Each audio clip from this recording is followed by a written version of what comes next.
शुक्रवारपासून म्हणजेच उद्यापासून सन 2021 या नवीन वर्षाला सुरुवात होत आहे। सन 2021 या नवीन वर्षात काय घडणार याविषयी अधिक माहिती देताना पंचांगकर्ते खगोल अभ्यासक दाफरू सोमण म्हणाले की या नवीन वर्षामध्ये आकाशात एकूण 4 चंद्र व सूर्यग्रहणे होणार आहेत, परंतु आपल्या इथून एकही ग्रहण दिसणार नाही। बुधवार 26 मे रोजी होणारे खग्रास चंद्रग्रहण आपल्या इथून दिसणार नसून ते फक्त ईशान्य भारतातील जगन्नाथपुरी, भुवनेश्वर, कोलकाता, आसाम, मिझोरम, नागालँड व अरुणाचल प्रदेश येथून दिसणार आहे। तसेच या नवीन वर्षी गुरुवार 10 जून रोजी कंकणाकृती सूर्यग्रहण, शुक्रवार 19 नोव्हेंबर रोजी खंडग्रास चंद्रग्रहण आणि शनिवार 4 डिसेंबर रोजी खग्रास सूर्यग्रहण होणार आहे। परंतु ही तीनही ग्रहणे भारतातून दिसणार नाहीत। त्यामुळे सन 2021 हे नवीन वर्ष ग्रहणमुक्त आहे असेच म्हणता येईल।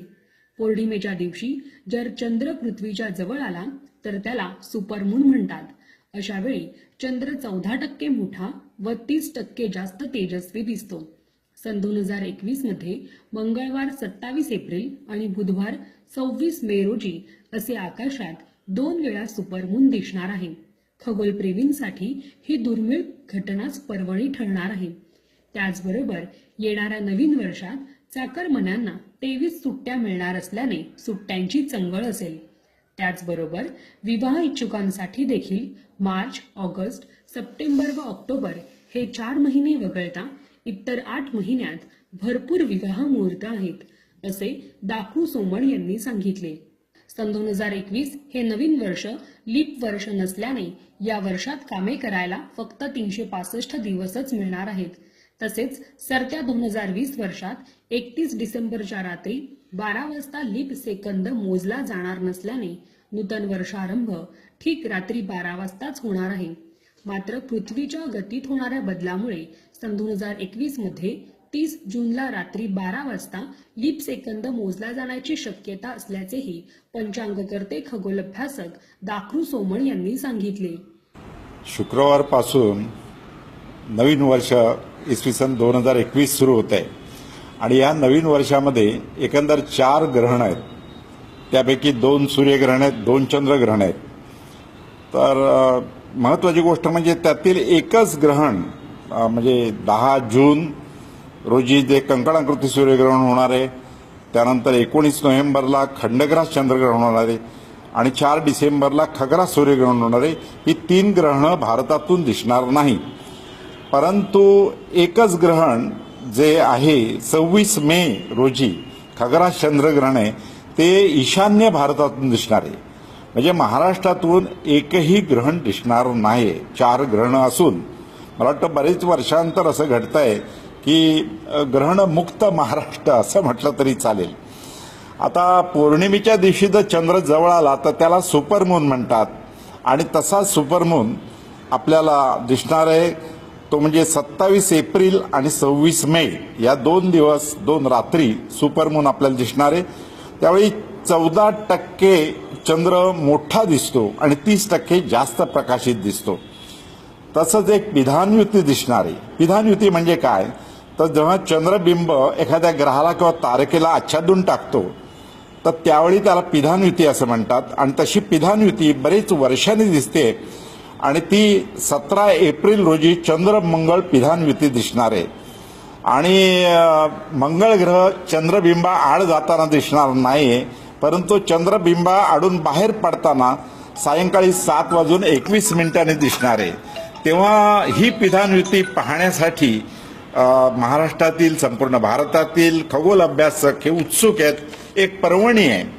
वर्षामध्ये काही ठराविक दिवस असे असतात की ज्यावेळी उल्का वर्षा होतो।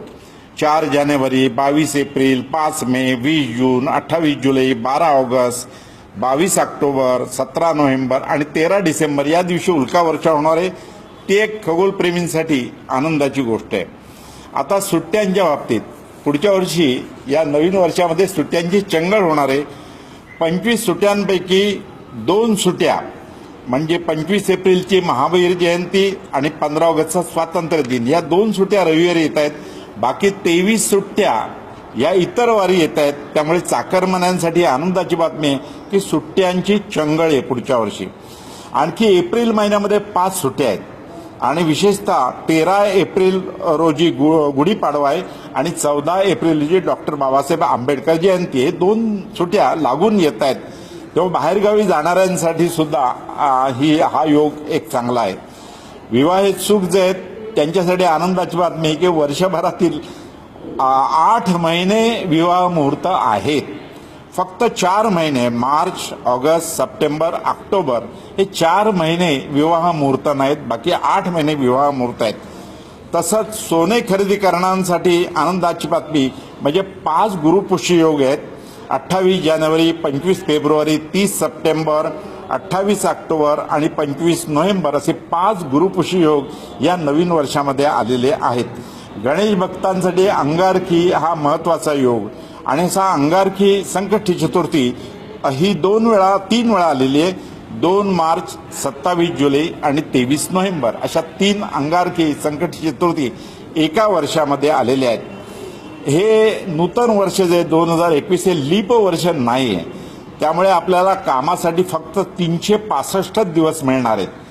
तसंच नवीन वर्षाचा प्रारंभ जो शुक्रवारी रात्री 12 वाजता होणार आहे तर गुरुवारी रात्री 12 वाजता होणार आहे 31 डिसेंबरला, तर तो बरोबर रात्री 12 वाजता होणार आहे. कारण 2020 मध्ये 31 डिसेंबरला लीप सेकंद हे गणलं जाणार नाहीये. मात्र पुढच्या वर्षी 30 जूनला लीप सेकंद हे ऍडजस्ट केलं जाणार आहे.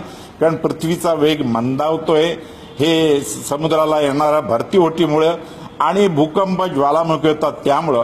तेव्हा 30 जून 2021ला लीप सेकंद ऍडजस्ट केली जाण्याची शक्यता आहे. पृथ्वीवर काय घडणार आहे हे सांगता येत नाही नक्की, पण आकाशात काय घडणार आहे हे मात्र नक्की सांगता येतं. त्यामुळे मित्रांनो, ग्रहणमुक्त महाराष्ट्र आहे. ईशान्य भारतातून एक चंद्रग्रहण दिसणार आहे ही गोष्ट लक्षात ठेवा. आणि चंद्र मंगळ पिधान युती आणि 2 सुपरमून म्हणजे 14% मोठं चंद्रबिंब आणि 30% जास्त प्रकाशित या 2 सुपरमूनचं दर्शन होणार आहे. या दृष्टीनं 2021 हे वर्ष खगोलप्रेमींसाठी आणि सर्वसामान्यांसाठी हे आनंददायी आहे.